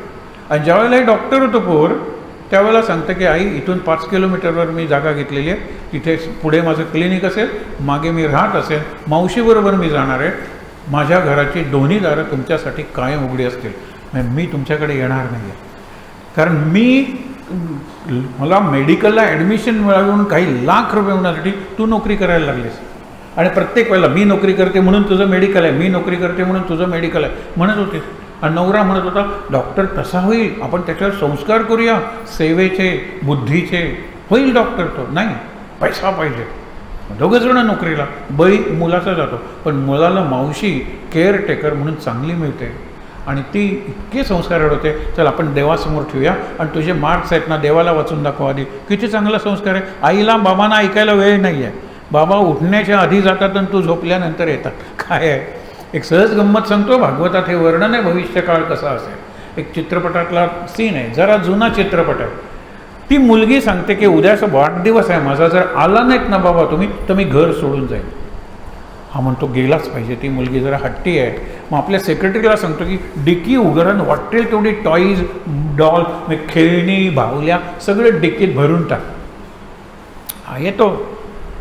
समोरून एक मुलगी आहे, ते जिना उतरत. तो सेक्रेटरीला विचारणार ही कोण आहे. त्यावेळेला ती खाली येते, म्हणा डॅडी तुम्ही आलात, बरं झालं. एवढी मोठी झालीस तू, मी तुला अशी वाढताना बघितलं होतं. त्यांनी उभी बघितलीच नाही, कारण तो एवढा व्यापारी आहे. हे आपलं जीवन आहे भागवतातलं, हे लक्षात ठेवा. सकाळी ती उठण्यापूर्वी मी जातो, रात्री ती झोपल्यानंतर येतो. तिला अशी वाढताना मी बघितलंच नाही, तिला कॉटवर असं वाढताना मी बघितलं. सेक्रेटरीला सांगतो डिकी उघडू नका. काय लाज. ती 17 वर्षाची झाली, मी भावले आणलेत तिच्यासाठी. म्हणजे माझी मुलगी 17 वर्षाची झाली. 3-4 मुलं आता नसतात म्हणून फार बरं आहे. नाही तर वडिलांना विचारा तुमचा मधला मुलगा कितवीत आहे हो. कितवीत, गेल्या वर्षी कितवीत पास झाला ना तो. मोबाईलवरून विचारेल, हां मग तो 8वीत आहे आता. इतकं आपलं ज्ञान, वडिलांची एवढी इन्व्हॉल्वमेंट. बघा आई बरोबर त्याच्या उलट असते. गंमत आहे. पण ही सगळी बघा धुंदुली बघा, धुंदुकारी बघा. आता हा तिकडे गयेला श्राद्ध करतो. एके ठिकाणी उल्लेख आहे गयेला 100 श्राद्ध करतो तरी ह्यानं मुक्ती नाही आहे. हे भूतासारखे, पिशाच्यासारखे त्या भूत बंगल्यात फिरतातच आहेत. आता मग गयेला श्राद्ध करायचं की नाही, करा. पण खरी मुक्ती दुसरीच करे, भागवतान मुक्ती, भागवताचा सप्ताह कर. मग तो येतो म्हणतो की मी राहणार त्या घरात, कारण माझं घर आहे. बघूया आई काय पिशाच्या अवस्थेत काय करते आणि तो भाऊ काय करणार आहे, मला त्यांना मुक्ती द्यायची आहे ह्याच्यातून. मग कुणीतरी सुचवतं भागवताचा सप्ताह कर, हे महात्म्य आहे भागवताचा सप्ताह. आणि म्हणून भागवत सप्ताह तो करतो, सगळी तयारी वगैरे करतो. आणि हा जो तो धुंदुकारीला सांगतो, धुंदुकारी म्हणजे ते बोलतात त्यांच्याशी, म्हणजे मला मुक्त कर रे. धुंदुलीला तेवढी इच्छा नाही, पण धुंदुकारीला तीव्र इच्छा आहे की या पिशाच्य योनीतून मुक्त व्हावं. त्याच्यासाठी भागवत आहे, श्राद्ध नाही असं भागवत सांगतं. श्राद्ध करूया, श्रद्धेनं करूया. कमिटमेंट काय हो, असं करता का हे श्राद्ध करताना, बाबा तुमचं अक्षर चांगलं होतं, माझं चांगलं नाही आहे, पुढच्या श्राद्धापर्यंत मी अक्षर सुधारेन. पुढच्या श्राद्धाला, बाबा तुमचं इंग्रजी चांगलं होतं, ड्राफ्टिंग चांगलं होतं, मी सुधारेन. हां बाबा तुम्हाला वाचनाची आवड होती, पुढच्या श्राद्धापर्यंत. ही कमिटमेंट नाही तर कसली श्रद्धा, कसलं प्रेम आणि कसलं श्राद्ध. रिच्युअल आहे, आपण करूया. आणि बऱ्याच वेळेला ही रिच्युअल्स असतात, भीतीसाठी केली जातात. मध्यरात्री येऊन छातीवर बसायला नको, केलेलं बरं, शांत करूया, वाईट ग्रह लागलाय करूया, नागबळी, हे का माहीत आहे ना, हे करा, त्याचा अर्थ समजून घ्या ना. अर्थ समजा, हल्ली गुगलमध्ये तुमच्या खिशात आहे हो खरी दुनिया. तुम्ही नारायण नागबळी, नुसता नागबळी बघा, सगळी माहिती येते. माहिती मिळवूया ना आपण. श्राद्ध, महालय, माहिती येते सगळी. श्राद्धाचे विधी, श्राद्धाच्या विधींचे मंत्र, मंत्राचा अर्थ सगळं जर माझ्या खिशात आहे. पण दुर्दैव मी खिशातून काढतो ते घाणेरडे संस्कार घशात घालण्यासाठी, खिशातून घशाकडे, असा आपला संस्कार आहे. चांगला शब्द कधी ऐकतो नाही. ते बघायच्या त्या सिरियल्स सगळे हिंस्रक किंवा हिंसक संवाद असतात. नागाच्या वर पाय दिलेला पाहिजे, नागिणीवर अजून पाय दिलेला पाहिजे, आता तो नागिणीच्या शेपटीवर पाय दिला, आता बघ काय प्रचंड भयंकर आहे ते. पण तरी व्यास म्हणतात मी इतकं सांगून सुद्धा तुम्ही ऐकणारच नाही आहात, तर मी कोण. तरी सांगूया ना आपण, ऐका. ऐकणं ही पुढची गोष्ट आहे, म्हणजे त्याप्रमाणे करणं. मुलं ऐकत नाहीत म्हणजे मुलं बहिरी आहेत का, चांगली ऐकतात, पण ऐकत नाहीत म्हणजे दे डोंट ओबे, त्याप्रमाणे वागत नाहीत, तो संस्कार नाही आहे म्हणून. तर आता हा भागवताचा सप्ताह करतो. भागवताच्या सप्ताहाचा विधी सांगितलं, काळं कापड 7, कारण सप्ताह आहे. आणि सप्ताह का, कारण परीक्षेला 7च दिवस होते. एरवी जसा आपण आठवडा म्हणतो ना, आठवड्याचा बाजार 8 दिवस, पण 7च दिवस असतात ना. आता गुरुवारी बाजार आहे ना, आता पुढचा 8 दिवसांनी हा गुरुवार धरून, म्हणून आठवडा आला. तसा भागवताचा सप्ताह आठवडा करतात. आजचा पहिला दिवस आहे ना, तो महात्म्याचा दिवस असतो. अजून भागवत कुठे सुरू झाले, पहिला स्कंद, दुसरा स्कंद. पण आपला हा सप्ताहच परीक्षिताचा आहे, त्यावेळेला महात्म्याचा प्रश्नच नव्हता. महात्म्य ग्रंथ लिहिल्यानंतर आणि परीक्षितांनी ऐकल्यानंतर निर्माण झाला. पण यांनी सांगितले नवमीला सुरू झाला. आज जो भाद्रपद शुद्ध नवमीला तो पहिला सप्ताह मनासमोर आणा तुम्ही, तो सुरू झाला की जो अजून आपण त्याचं वर्णन ऐकलेलं नाही. आणि तो संपला पौर्णिमेला, त्याला पृष्ठपदी पौर्णिमा म्हणतात. त्याला आपण म्हणूया काय, आजच्या नवमीला अदुःख नवमी म्हणलेलं आहे. भागवत आनंदाचा ग्रंथ आहे, भागवत मृत्यूचा आणि मुक्तीचा ग्रंथ आहे, भागवत प्रकाशाचा ग्रंथ आहे. भा म्हणजे प्रकाश. मग अशा वेळेला क्रमाक्रमाने ते काळं कापड पांढरं होत जातं. दुसऱ्या दिवसाचं झाल्यानंतर 2 वार कापड किंवा 2 हात कापड पांढरं झालेलं असतं. अशा वेळेला बांबूत बसतो. 7 गाठींचा बांबू, बांबूच्या गाठी माहीत आहे, गाठ त्याला नोड्यूल्स म्हणतात. गाठ नंतर थोडं, त्या 2 गाठी कापल्याशिवाय बासरी होतच नाही ना तयार, फुकणीही होत नाही. फुकणी प्रपंचातली आहे, बासरी जर कृष्णाची असेल तर ती मुक्त करते आपल्याला. विचार करा, त्या 7 गाठी असलेल्या बांबूत हे पेशाचे काही कुठेही बसू शकतं, तिथे बसतो. आणि 2 गोष्टी आहेत, हा शेवटचा विचार आहे आजचा, लक्षात ठेवा. 2 गोष्टी आहेत. एकाग्रतेने एकचित्तेनं श्रवण आपण करूया, आणि दुसरं म्हणजे निर्धार, संकल्प, मी मुक्त होणारच. आणि तो बसलाय बांबूत. पहिल्या दिवसाचं वाचन संपतं, खाड करून आवाज येतो. काय पडलं काय पडलं काय पडलं बघतात, माहीत नाही. दुसऱ्या दिवसाच्या खाड करून आवाज येतो, बघत नाही. बघ काय झालंय, लोक म्हणतात इकडून आमदार. एक एक गाठ सुटत असते. आणि 7व्या दिवशी तो स्प्लिंटर संपूर्ण बांबू असा चिरफाळतो आणि त्यातून दिव्य तेज असलेला पुरुष येतो, नमस्कार करतो. हे बंधू गोकर्णा, मी तुला खूप त्रास दिला, नंतर पिशाच्य अवस्थेत मला खूप त्रास झाला, पण भागवत वाचल्यामुळे तू मला मुक्त केलंस, धन्यवाद. आता पुढेची गंमत आहे, ही जनरली आपल्या लक्षात येत नाही. हे ऋषी वगैरे भागवत म्हणलं की कुणी ऐकायला यायचं. सत्यनारायणाचा प्रसाद जसा कुणी घ्यायचा, त्याला आमंत्रण लागत नाही सत्यनारायणाला, तसं भागवताला कुणीही यावं. तर तसे ऋषी आलेले भागवत ऐकायला. ते म्हणाले हे पिशाच्य मुक्त झालं, आमचं काय. त्यावेळेला म्हणाले त्या पिशाच्याने एक चित्त करून ऐकलं, with concentration and with determination I will be liberated, मी मुक्त होईन. ह्या 2 गोष्टी मनात ठेवा. मी पुन्हा सप्ताह करतो. गोकर्णाने लगेच दुसरा सप्ताह केला. हे लोकांच्या लक्षात नसतं. दुसरा सप्ताह केला आणि ऋषी अगदी आशा ऐकत होते, म्हणजे ह्याची दाढी त्याला जरी लागली तरी काही नाही लोक. कारण का की इतकी गर्दी दाखवली. चित्र आहेत ही ह्याच्या गोरखपूरच्या ह्याच्यात ते ऐकतायत, सगळे ऋषी बसलेले आहेत सगळ्यांच्या, ही चित्र आहे. म्हणून तुम्हाला म्हणून एकाग्र चित्ताने ऐकायचं म्हणजे काय, दुसऱ्यांनी जरी बोलला, दुसऱ्यांनी चिमटा काढला तरी माझं लक्ष तिकडे आहे. हे एकाग्र चित्त. आणि मी मुक्त होणार हा भागवत सप्ताह ऐकल्यानंतर. मग प्रत्येकासाठी एक विमान आलं आणि त्या विमानातून ते वैकुंठात गेले, मुक्त झाले. हा इथे प्रसंग संपतो. म्हणजे गोकर्णाने 2 सप्ताह केले, एक सगळ्यांसाठी, आणि पहिला कोणी पिशाच्य योनीतील तो धुंदुकारी, तोही मुक्त झाला. आता 5 मिनिटं उरलेली आहेत, आपण आरती करणार आहोत.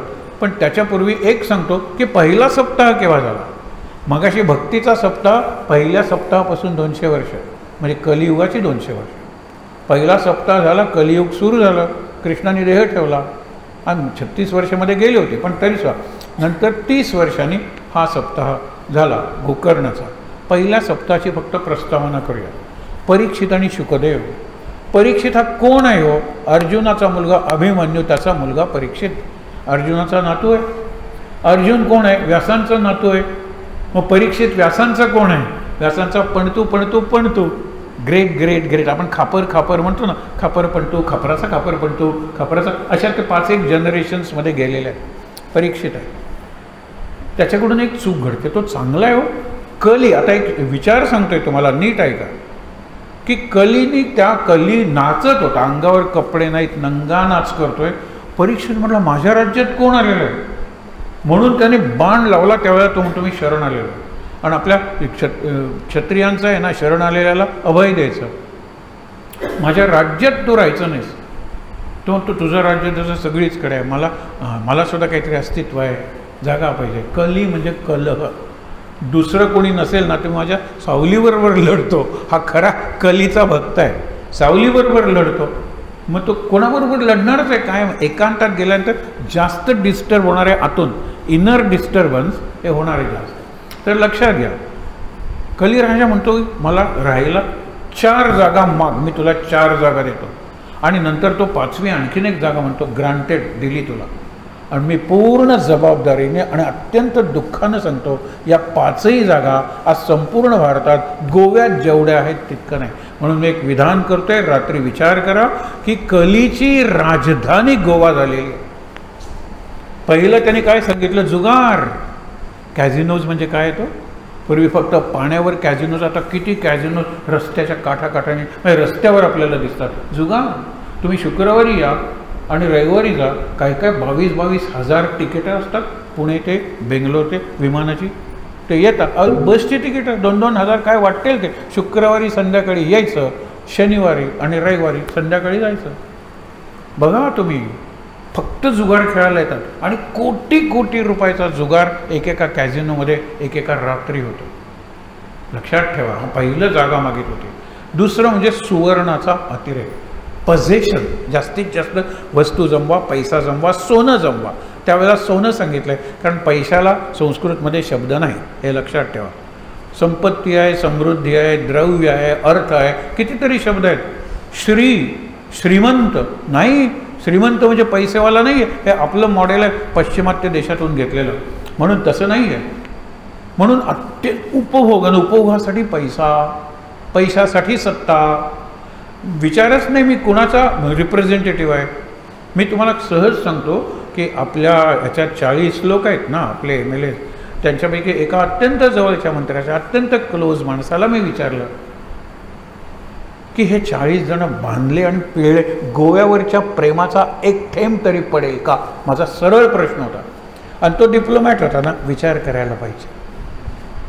पण पडेल असं म्हणला नाही आहे, लक्षात ठेवा. तो हुशार माणूस आहे, कारण मी सांगत नाही कुठल्या मंत्र्याचा तो पी आहे, पण लक्षात ठेवा. म्हणलं 40 MLA धरून पिळलं तर गोव्यावरच्या प्रेमाचा एक थेंब तरी पडेल का. मी असाच प्रश्न एका मॅथमॅटिक्सचा डिपार्टमेंट हेड इंजिनिअरिंग कॉलेजच्या त्यांना विचारला होता. किती विद्यार्थी आहेत? 500.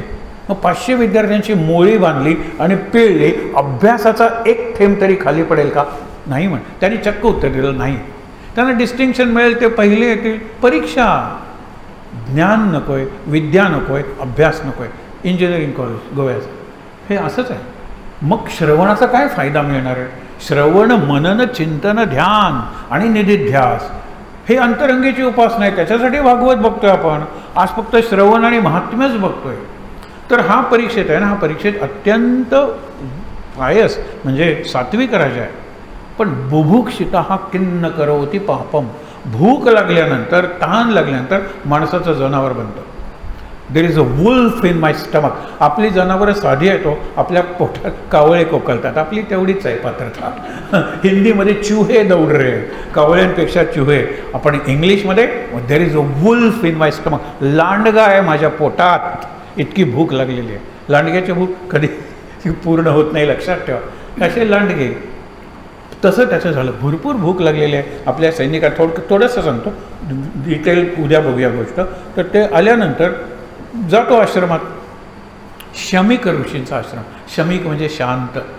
शमन माहीत आहे, निदान अग्निशमन तरी माहीत आहे ना, फायर ब्रिगेड. शमन म्हणजे शांत आणि शमिक म्हणजे शांततेची मूर्ती. ध्यानात बसलेले आहेत. तो त्यांना म्हणतो की ऋषीवर भूक लागलेली आहे, माझ्याबरोबर काही सैनिक आहेत, आमच्या जेवणाची व्यवस्था करा. त्यावेळेला हे फक्त एकटे आश्रमात आहेत. कुणी लाकडं आणायला गेला आहे, कुणी पाणी आणायला गेला आहे, कुणी कंदमुळं फळं आणायला गेलेलं आहे. काहीच नाही आहे. तर त्या राजाला देणार काय? राजाबरोबर 100 सैनिक आहेत. ते डोळे उघडत नाहीत.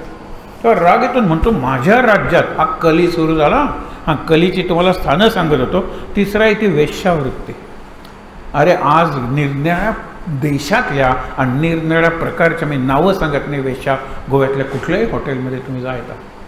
वेश्या व्यवसाय आपल्याकडे जसा चालतो, कारण आपलं जाहिरातीच तशा आहेत ना. हा तिसरा. सुवर्ण सांगितलं. आणि हिंसा, हा सगळा जो आहार आहे आपला हिंसेवर आधारित आहे. आणि हिंसेवर आधारित असलेला आहार ज्यांचा आहे ती माणसं शांत सात्विक होण्याची शक्यता कमी. तुम्हाला सगळं सांगत बसत नाही, पण आहार आपले विचार बनवतो आणि विचार माणूस बनवतो. As we eat so you think and as we think so you become. आहारामुळे संस्कार, विचार आणि विचारामुळे मी माणूस बनतो किंवा राक्षस बनतो. हे गंमत. उद्या जास्त जरा बघूया. तर हा तिथे मेलेला एक साप असतो, ह्याला भूक लागलेली आहे आणि भुकेला माणूस कोणतंही पाप करेल. हल्ली बघा ना, व्यसनी ॲडिक्ट मुलं आईचा खून करतात, आजीला मारतात. पाहिजे म्हणजे पाहिजे. आतून तो ॲडिक्ट माणूस जर अस्वस्थ झाला तर तो खूनही करतो, कारण त्याला पैसे पाहिजेत. म्हणजे त्याला ते अफू पाहिजे, चरस पाहिजे, गांजा पाहिजे आणि LSD. काय नाही हो, इतकी सगळी नर्कोटिक्स आहेत, द्रव्य आहेत. आणि आपली पिढी पूर्णपणे त्याच्यात गेलेली आहे. कलीने मागितलेलं स्थान आहे. बघा, तुम्ही विचार करा. पुढे शेवटचा मुद्दा सांगतो की तो येतो, तो साप उचलतो बाणाच्या टोकाने आणि यांच्या गळ्यात घालतो. त्यांना कळत असतं, त्यांनी सांगितलेलं असतं, मी परीक्षित हा चांगला राजा आहे. पण हे डोळे उघडत नाहीत, कारण राजाला पाणीसुद्धा देऊ शकणार नव्हते. सगळे आणायला गेलेले होते शिष्य, म्हणजे ऋषिकुमार. त्यांचा मुलगाही होता. त्याचा मुलगा प्रचंड रागीट, त्याचं नाव शृंगी. शिंग हे क्रोधाचं प्रतीक आहे. म्हणून तुम्हाला शिवलिंगाचं दर्शन घ्यायचं असेल तर नंदी अशाच लेव्हलवर असतो की तुम्ही नंदीच्या ह्याच्यावर जर ठेवलं तर त्या विंडोतून तुम्हाला शिवलिंग दिसलं पाहिजे.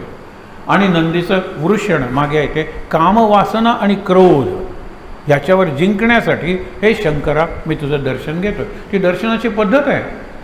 शिवलिंग उंच असेल तर आपण म्हणतो ना प्लॅटफॉर्मवर नंदी असतो, ते तसंच दर्शन आहे ते. तर ह्या शिंग शृंगी नाव येतो, बघतो आपले वडील ध्यानस्थ बसलेले आहेत आणि तो मेलेला साप घातलेला आहे. पाणी असतंच त्याच्याकडे, तो पाणी आणायला गेला असतो, हातात घेतो. ज्यानी कुणी हे पाप घडवलेलं आहे, तो आजपासून 7व्या दिवशी सर्पदोषाने मरेल. इथे आपण थांबणार आहोत. आजपासून 7व्या दिवशी. अर्थ काय? ह्याचा अर्थ काय? 7वा दिवस म्हणजे काय? कुठलाही दिवस. कुठल्याही दिवसापासून पुढचे 7 दिवस मोजा. कुठल्याही दिवशी मरू शकतो, पण याला शाप मिळाला 7व्या दिवशी. तिथून आपण उद्याचा विचार करणार आहोत. पण हा परीक्षेत एक मगाशी वाक्य सांगितलं होतं, तो शेवटचा चिंतनासाठी विचार सांगतो. तो म्हणतो, आज मी शिकारीला जाणार आहे. मंत्री म्हणतात, जरूर जा राजेसाहेब, मी नवीन मुकुट घालून जाणार आहे. हे तेच मुकुटाचा कंटाळा आला. तिकडे सगळ्यांचे अर्जुनाचा मुकुट वगैरे ठेवलेले होते की हो, असं कपाट होतं, सगळे मुकुट होते आणि वरच्या बाजूला एक अत्यंत झगमगीत असा होता. तो म्हणतो, हा मुकुट मी घालीन. आणि तो मंत्री म्हणतो, हा घालू नका. हा ज्याच्या डोक्यावर असेल त्याच्या डोक्यातले विचार बदलतात. They get polluted. प्रदूषित होतात ते विचार. हा जरासंधाचा. तो म्हणतो की जरासंधाचा, कारण राज्य मिळालंच नाही, ते त्याच्या मुलाला दिलं कृष्णाने. भीमाने हट्टाने, कारण मी मारला जरासंधाला इतके दिवस त्याच्याशी युद्ध करून, मला मुकुट तरी पाहिजे म्हणून भीमाने आणला होता. युधिष्ठिराने कृष्णाने सांगितलं, मुकुट नाही पण शोकेसमध्ये ठेव. आपली बरीचशी खेळणी शोकेसमध्ये असतात, मुलांना खेळायला देतच नाही, कारण 500-500 रुपयाची खेळणी असतात, ती डोक्यावर कधी घालू नकोस. भीमाने पाळला तो. हा हट्टाला धरून बसला. तो मुकुट घातला आणि त्याचे विचार बदलले. असे बदलतात का? तर हो, विज्ञान हे प्रूव्ह करण्यापर्यंत पोचलेलं आहे. आपण ज्या वस्तू वापरतो त्यात आपली व्हायब्रेशन्स असतात, आपली स्पंदनं. आणि म्हणून बऱ्याच वेळेला तिथे चांगली भक्ती चालते. तुम्ही आज काही केलेलं असेल ते आम्हाला द्या, कारण माझी मुलगी आता गर्भवती झालेली आहे, तिच्यावर चांगले महाराज म्हणतात की अन्न मागून घ्या जर त्या घरात उपासना चालत असेल तर. एखाद्या केंद्रात जर उपासना चालत आहे तर अन्न घ्या तुम्ही, उपासना असताना मागा तुम्ही, बाकीच्यांचं अन्न घेऊ नका. कारण अन्नाबरोबर संस्कार येतात. एक तो ऋषी असतो ना, चांगला असतो. आता आलेले आहेत ऋषी म्हणून त्यांना खायला येतात सगळा चांदीचा सेट, आणि ते म्हणतात माझा सेट मीच धुतो. राजा वगैरे सगळे झोपतात, हा चांदीचा वगैरे करतो आणि तिथे लावून ठेवतो. रात्रभर याच्या मनात विचार, चांदीच्या ताटात राजाने अन्यायाने मिळवलेलं अन्न खाल्ल्यामुळे याचे विचार बदलले. दुसऱ्या दिवशी कुणी उठण्यापूर्वी हा चांदीचे ताट वगैरे सगळा सेट घेऊन निघून जातो, चोरी करतो. चोरीचंच अन्न आहे ना ते राजाने मिळवलेलं. तो नानकाची गोष्ट आहे ना, राजा म्हणतो मी इतक्या वेळा बोलवतो माझ्याकडे जेवायला येत नाही, त्या झोपडीत त्या ह्याच्याकडे करतो, चल त्याच्याकडे शिळी भाकरी आहे घेऊन ये रे. आणि तू काय केलेलं आहे, सुंदर पुरी केलेली आहे, एका हातात पुरी दुसऱ्या हातात भाकरी, आणि पिळतो. भाकरीतून दूध निघतं आणि पुरीतून रक्त निघतं. इतरांचं रक्त शोषून राजा तू श्रीमंत झालेला आहे, मी कशाला जेवू तुझ्याकडे. तसंच इकडेही झालं. राजा सात्विक आहे पण त्याला शिक्षा झाली, त्यांनी शाप दिला. मग ऋषीने डोळे उघडले, अरे शाप देण्यापूर्वी विचार करायचा, कोणीही कृत्य केलेलं आहे. आपला अत्यंत चांगला राजा परीक्षित, त्याला तू शाप दिलास. आता उशाप, शाप कळवावा लागतो. तिकडे तो परीक्षित गेला होता रागवून, जेवला असेल वगैरे काय, त्याला कळतो की तुला शाप मिळाला ना आजपासून 7व्या दिवशी. त्यावेळेला सभा भरलेली असते आणि तो हसायला लागतो, गायला लागतो, नाचायला लागतो. त्यावेळेला अमात्य म्हणजे मंत्रीवरती अमात्याखाली कानात म्हणतात की आपण लवकरच मरणार, या दुःखानं तुम्ही बरोबर, ज्याला उलटी रिॲक्शन नाही ना तुमची, हसत नाही का. तुम्हाला माहिती आहे एक विनोदी सीन आहे याच्यात सिरियलमध्ये, तिला इंजेक्शनची भयंकर भीती वाटते आणि त्याला कोणी सांगतात की काही नाही, तुला इंजेक्शनची भीती वाटते ना, इंजेक्शन दिसलं की हसायला लागतं. मग उद्या इंजेक्शन घ्यायचं, उद्या हसायला लागतं घरीच. डॉक्टर इंजेक्शन कधी देत आहे, डॉक्टर विचारतात एवढी एक्साईट काय झालेली आहे. मग डॉक्टर सिरिंज भरतात, इतक्या जोरात असते. डॉक्टर म्हणतात तिला कुठलं इंजेक्शन द्यावं, वेडाचं द्यावं, कारण वेड्यासारखी. आणि नंतर ती इंजेक्शन घेते. डॉक्टर म्हणाले तुम्ही हसत का होतात, मला सांगितलं गेलं की भीती वाटते ना, की आपल्याला भीती वाटत नाही म्हणून हसत चला. तसं उलटं झालं का तुमचं, नाही म्हणाला. शेवटचं वाक्य त्याचं उद्या इथून सुरुवात करणार. मी 7व्या दिवशी मरणार आहे, हे मला शापामुळे ऋषींचा शाप खोटा होत नाही. 7 दिवस मी मरणार नाही, 8व्या दिवशी मी जिवंत नसेल म्हणून मी हसतोय. तुमच्यापैकी किती जणांना आपण 7 दिवस जगणार आहोत हे माहीत आहे. 70 वर्ष जगा तुम्ही, पण मी विचारणार आहे तुम्हाला ऑन व्हॉट ग्राउंड्स. आजपासून 7 दिवस आपल्या आजूबाजूला किती मृत्यू घडतात कल्पनाही नसते. कल्पना करा की हे वाक्य मी त्या व्यक्तीशी शेवटचं वाक्य बोललेलो असेल, कल्पना नाही, कारण गेली आली ती प्रेतूनच आली, मग आपण शेवटचं वाक्य आठवायचं, अशी आपली परिस्थिती असते. 7 दिवस जगेन हे कोण छाती ठोकपणे सांगेल? जोरात छाती ठोकली तर आत्ताच मराल 7व्या दिवशी काय, पण 8व्या दिवशी मी जगणार नाही, 7 दिवस मी मरणार नाही. आता प्रायोपवेशन हा फार महत्त्वाचा मुद्दा. इथून प्रायोपवेशनपासून उद्या सुरुवात करूया. आता खाणार नाही, पिणार नाही, गंगेच्या काठावर मुक्तीसाठी मी उपासना करणार, ध्यान करणार. तुम्ही एखादी चांगली गोष्ट करायला लागली ना, ठरवलं ना, तर अनेक ठिकाणाहून मदत होते. करून बघा. दुसऱ्याच्या कल्याणासाठी मी ही गोष्ट करणार आहे, स्वार्थासाठी केली तर काही कौतुक नाही होत. ज्या वेळेला सूर्यमंडळात असलेल्या शुकदेवानं कळतं की एक राजा गंगेच्या काठी 7 दिवस म्हणजे 24/7, हा उल्लेख आहे तिथे, 24/7 नाही, 168 तास ते येतात ना. मी तुला सप्ताह सांगतो रे भागवताचा, आणि म्हणून हा भागवताचा पहिला सप्ताह, दुसरा भक्तीचा सप्ताह, भक्ती आणि 2 मूलं ज्ञान वैराग्य, आणि तिसरा गोकर्णाचा सप्ताह.